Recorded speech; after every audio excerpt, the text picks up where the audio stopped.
Continuando con conceptos básicos en hepatología, con el tema hígado y sistema inmunológico. ¿Verdad? En la primera charla vimos el sistema inmunológico como tal, simplemente para recordar algunos conocimientos, algunos conceptos que nos puedan ayudar para entender mejor lo demás. Luego hablamos sobre hepatitis autoinmune. La hepatitis autoinmune, sin duda, de estas enfermedades autoinmunes del hígado es la más frecuente. Entonces nos queda por hablar de estas dos enfermedades autoinmunes llamadas colestáticas, que son la colangitis biliar primaria y la colangitis esclerosante primaria.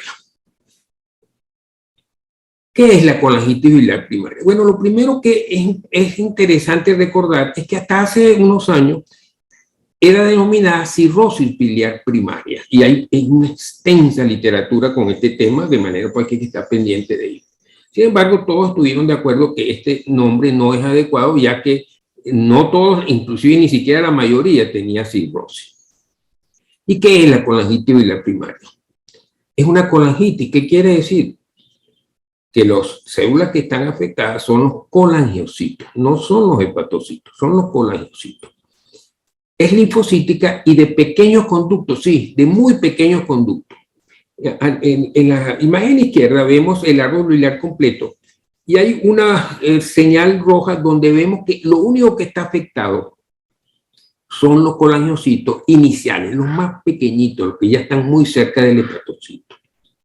Y es linfocítica porque, como vemos aquí en el corte histológico, hay dos conductillos biliares que están siendo atacados por una respuesta inmunológica que los rodea y que son esos puntos oscuros que son básicamente linfocíticos. ¿Verdad? Pues que esto es lo que estamos tratando y esto sería como una imagen de la enfermedad.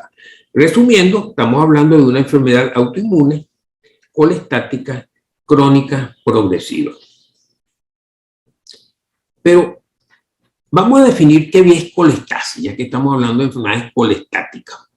Colestasis es la retención de todos los componentes de la bilis, no solamente de la bilirrubina como se ve en estos cortes histológicos, sino todos los elementos de la bilis, o sea, la bilirrubina, por supuesto, el colesterol, las ácidas biliares, las sales biliares, los fosfolípidos, etc.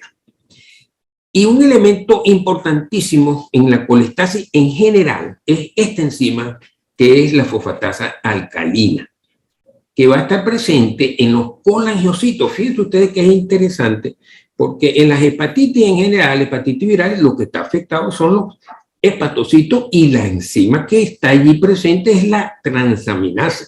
No así en los colangiocitos. En los cocitos lo que hay es fosfatasa alcalina y es la que vamos a utilizar para el diagnóstico y el seguimiento de estos pacientes. ¿Cuáles son las consecuencias de la colestasis en general? La retención de sales biliares es prurito, que viene siendo quizás el síntoma más molesto para el paciente, que es el prurito. ¿Por qué? Porque estas sales biliares se depositan en la piel, etcétera, y van a ocasionar este problema. La retención de bilirrubina, por supuesto, puede producir ictericia. Ya veremos que en la colangitis biliar primaria la ictericia no es un síntoma predominante. Luego viene la retención de colesterol, xantomas, o sea, se acumula el colesterol en la piel. La falta de bilis en intestino, o sea, la insuficiencia biliar intestinal. La bilis es esencial para que se puedan emulsificar las grasas y por lo tanto se puedan absorber. Si esto no sucede, se produce esteatorrea. Y así como sale la grasa, salen vitaminas liposolubles, etcétera, que son importantísimas en el metabolismo óseo, y vamos a ver cómo van a haber alteraciones óseas importantes que acompañan estas enfermedades.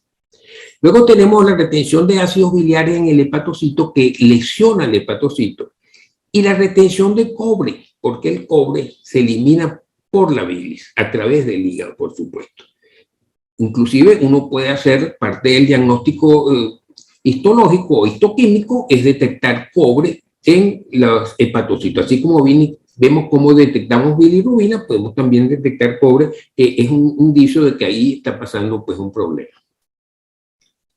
Bien, entrando ya en el tema de colangitis biliar primaria, ¿cuáles son los elementos diagnósticos? Primero, es mujer, sí. La gran mayoría de estos pacientes son mujeres, ¿verdad?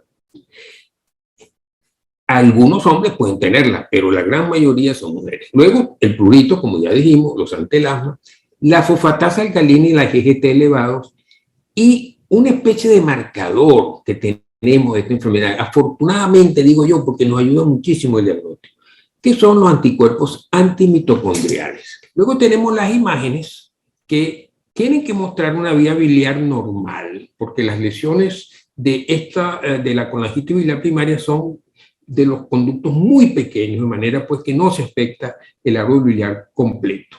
Y la histología nos va a mostrar lesión de los conductillos biliares, no va a haber lesión de los hepatocitos. Por otro lado, para hacer un diagnóstico diferencial es esencial visualizar la vía biliar a través de cualquiera de estos procedimientos, que puede ser un ultrasonido, la colangioresonancia o la colonografía retrógrada endoscópica, y nos debe dar una imagen como esta, que es un paciente normal, en el cual uno ve que el árbol biliar se ve bien.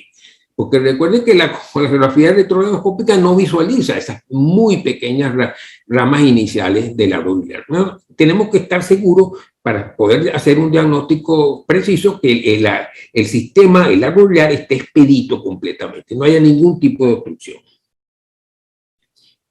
A nivel de la piel encontramos esto, encontramos depósitos de colesterol, los párpados, sobre todo los antelasmas, en los brazos, como se ve aquí, los santomas tuberosos, y hacemos algún tipo de examen para determinar la densidad ósea, ya sea una densitometría o un estudio radiológico, y vemos que hay osteoporosis. ¿Por qué? Por lo que estamos hablando pues, de la esteatorrea, pérdida de vitaminas liposolubles, etcétera, que condiciona esta ciudad. Pero lo pongo porque el problema óseo llega a ser uno de los problemas importantes en el manejo de estos pacientes.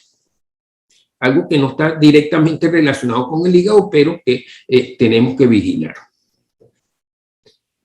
¿Qué hay del laboratorio? ¿Cuáles son los exámenes de laboratorio que vamos a pedir? Por supuesto, vamos a pedir una fosfatasa alcalina, pero ojo, fosfatasa alcalina hay también en los huesos que se están en formación, o sea, hay actividad osteoblástica, hay reproducción, ¿verdad? Hay, como se puede ver en los niños, como se puede ver en los adolescentes. También hay fosfatasas alcalinas en la placenta, por ejemplo, en las embarazadas, como ejemplo.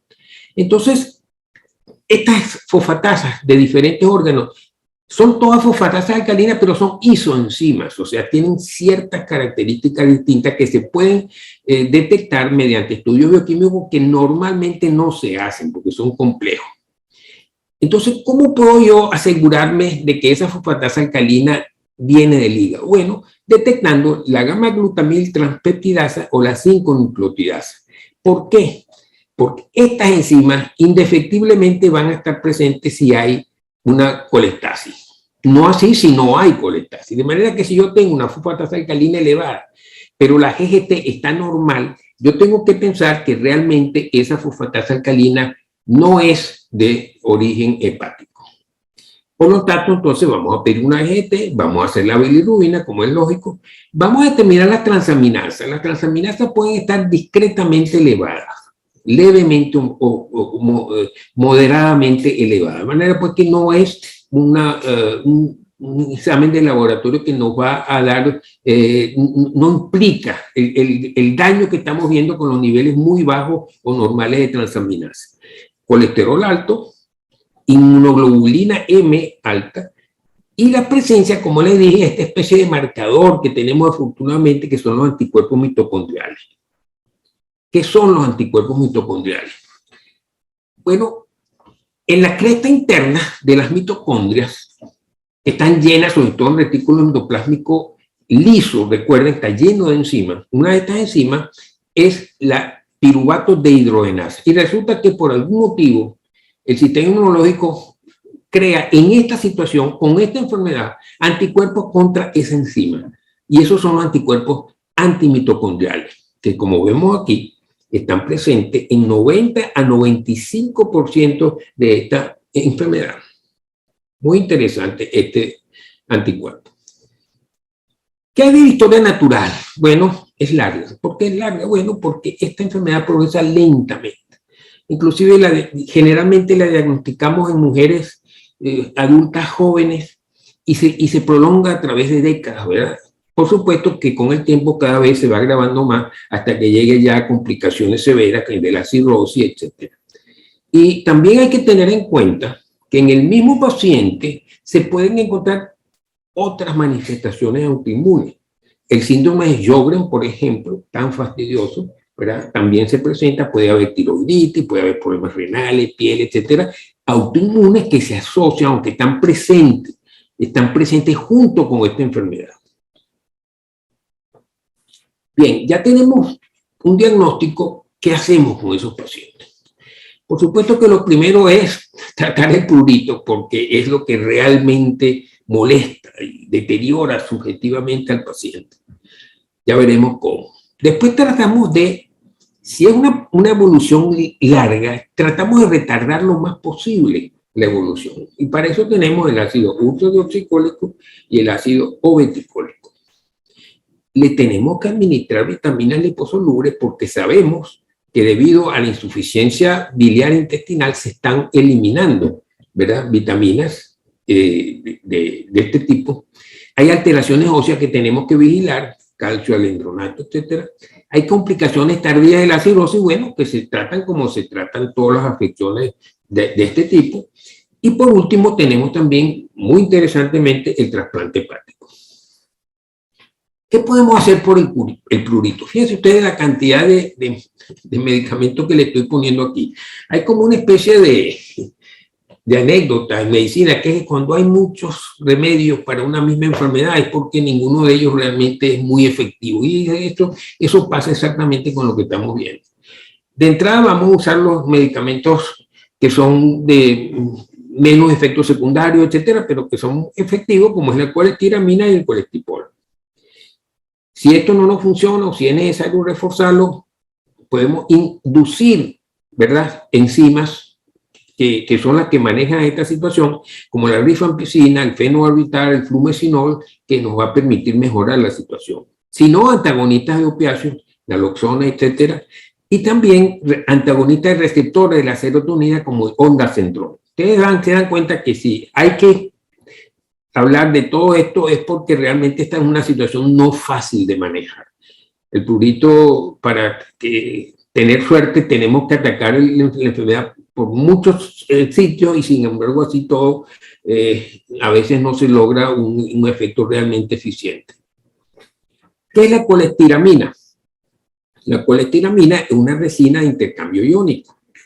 No se absorbe, o sea, tal como uno lo ingiere, la va a eliminar por las heces. Pero ella en el transcurso se liga a las sales biliares en el intestino y se las lleva, las secuestra. Como ustedes ven en el gráfico derecho, normalmente existe lo que se llama la circulación enterohepática de las sales biliares.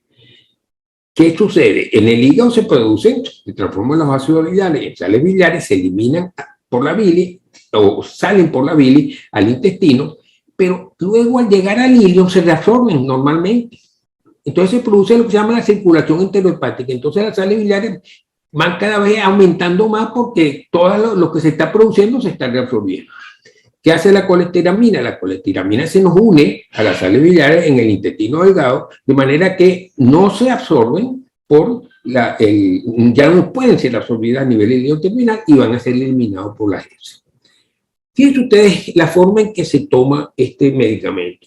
4 gramos antes y después del desayuno. ¿Por qué después del desayuno? Bueno, porque después del desayuno es cuando ya se ha contraído la vesícula biliar por el estímulo pues, del desayuno y tenemos bastante bilis en el intestino, que es lo que nos interesa para que actúe entonces el medicamento.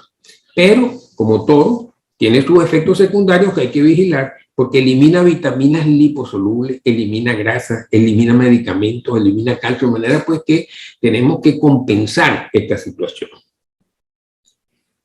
Luego tenemos el ácido ursodeoxicólico. Ya aquí estamos profundizando un poquito más. Ya no solamente estamos tratando el prurito, sino estamos tratando de disminuir la evolución o la gravedad, la evolución hacia la gravedad del proceso.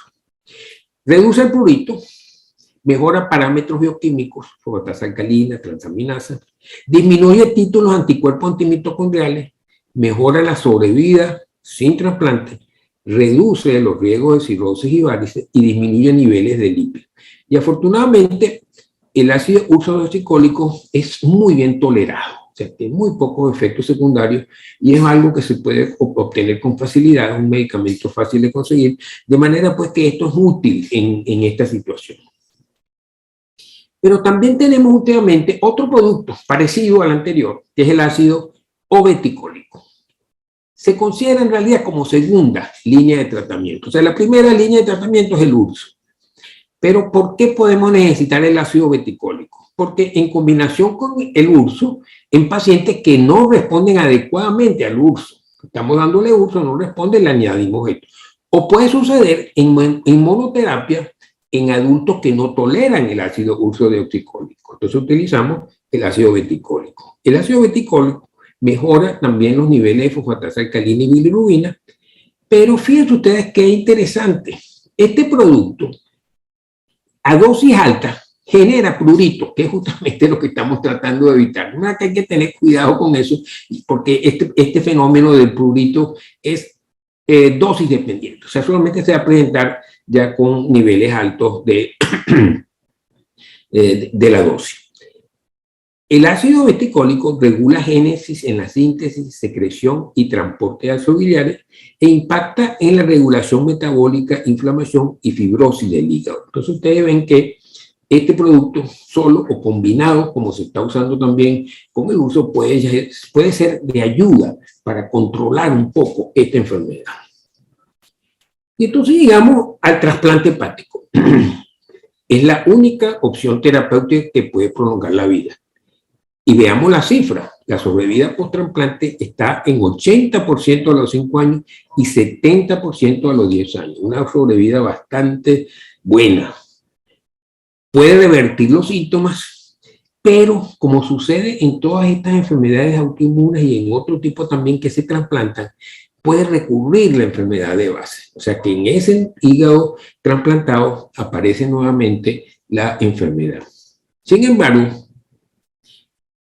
los pacientes o las mujeres que tienen esta situación, que son la mayoría, como dije, en general se tienden a trasplantar más precozmente, ya cuando uno conoce bien la enfermedad, tratando de evitar que lleguen a situaciones más graves, lo que hace que estos pacientes tengan una situación general mejor que otros pacientes que ya se trasplantan ya porque tienen una cirrosis muy avanzada, un hepatocarcinoma, lo que sea. De manera pues que estos son buenos candidatos para trasplante y como vemos, estos pacientes responden bien al trasplante hepático, de manera que hoy en día es probablemente una de las opciones que se toman ya en situaciones tempranas para evitar, porque ya uno sabe cuál va a ser la evolución de la enfermedad. Bueno, con esto terminamos de hablar de esta enfermedad. Nos queda completar el cuadro de las colangitis autoinmunes del hígado. Ya hablamos de la colangitis, de la hepatitis autoinmune, hablamos de la colangitis biliar primaria y nos toca hablar de la colangitis esclerosante primaria, que hablaremos pues en una próxima clase.